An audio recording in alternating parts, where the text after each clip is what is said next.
नमस्कार दोस्तों, स्वागत है आपका स्टोरी चेंज लाइफ चैनल पर, जहां हर कहानी एक नई जीवन में बदल सकती है। लाइक करें, सब्सक्राइब करें और बेल आइकन को दबाएं ताकि आप हमारी हर नई वीडियो से अपडेट रहें। कहानी इस प्रकार है कि तेनालीराम हर बार अपने दिमाग का इस्तेमाल करके ऐसा कुछ करते थे कि विजयनगर के महाराज कृष्णदेव दंग रह जाते थे। इस बार उन्होंने एक तरकीब से राजा को अपने फैसले पर दोबारा विचार करने को मजबूर कर दिया। हुआ यूं कि एक बार राजा कृष्णदेव किसी काम के चलते कश्मीर चले गए। वहां उन्हें एक सुनहरे रंग का खिलने वाला फूल दिखा। वो फूल महाराज को इतना पसंद आया कि वो अपने राज्य विजयनगर लौटते समय उसका एक पौधा अपने साथ लेकर आ गए। महल पहुंचते ही उन्होंने माली को बुलाया। माली के आते ही महाराज ने उससे कहा, देखो, इस पौधे को हमारे बगीचे में ऐसी जगह लगाना कि मैं इसे अपने कमरे से रोज देख सकूं। इसमें सुनहरे रंग के फूल खिलेंगे जो मुझे काफी पसंद हैं। इस पौधे का काफी ख्याल रखना। अगर इसे कुछ भी हुआ तो तुम्हें प्राण दंड भी मिल सकता है। माली ने सिर हिलाते हुए राजा से पौधा लिया और उनके कमरे से दिखने वाली जगह में उसे लगा दिया। दिन रात माली उस फूल का खूब ख्याल रखता था।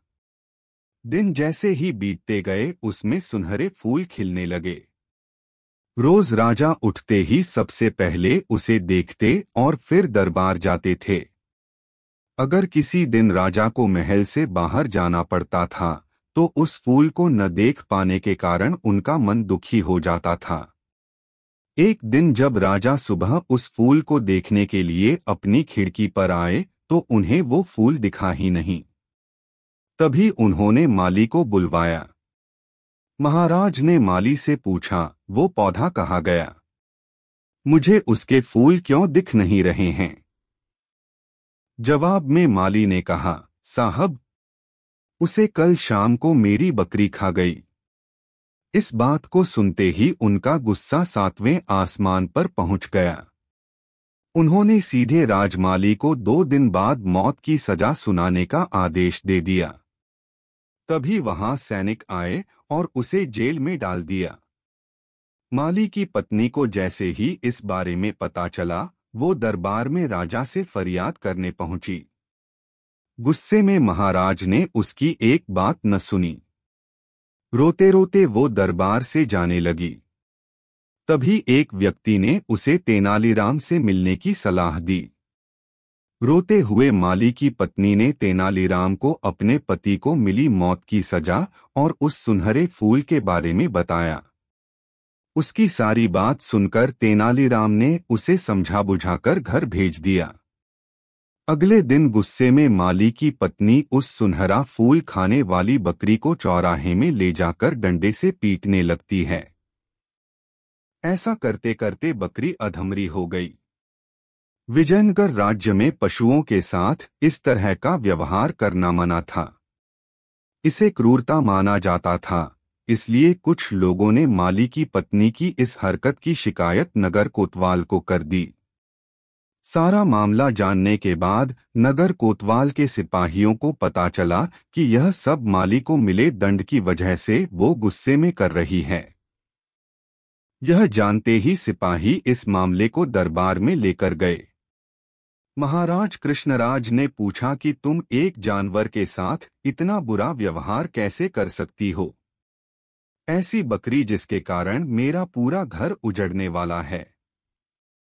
मैं विधवा होने वाली हूँ और मेरे बच्चे अनाथ होने वाले हैं, उस बकरी के साथ कैसा व्यवहार करूं? महाराज, माली की पत्नी ने जवाब दिया। राजा कृष्णराज ने कहा, तुम्हारी बात का मतलब मैं समझ नहीं पाया। ये बेजुबान जानवर तुम्हारा घर कैसे उजाड़ सकता है? उसने बताया, साहब, ये वही बकरी है जिसने आपके सुनहरे पौधे को खा लिया था। इसकी वजह से आपने मेरे पति को मौत की सजा सुना दी है। गलती तो इस बकरी की थी, लेकिन सजा मेरे पति को मिल रही है।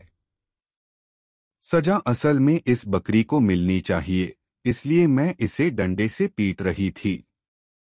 अब महाराज को यह बात समझ आई कि गलती माली की नहीं बल्कि बकरी की थी। यह समझते ही उन्होंने माली की पत्नी से पूछा कि तुम्हारे पास इतनी बुद्धि कैसे आई कि इस तरह से मेरी गलती के बारे में समझा सको।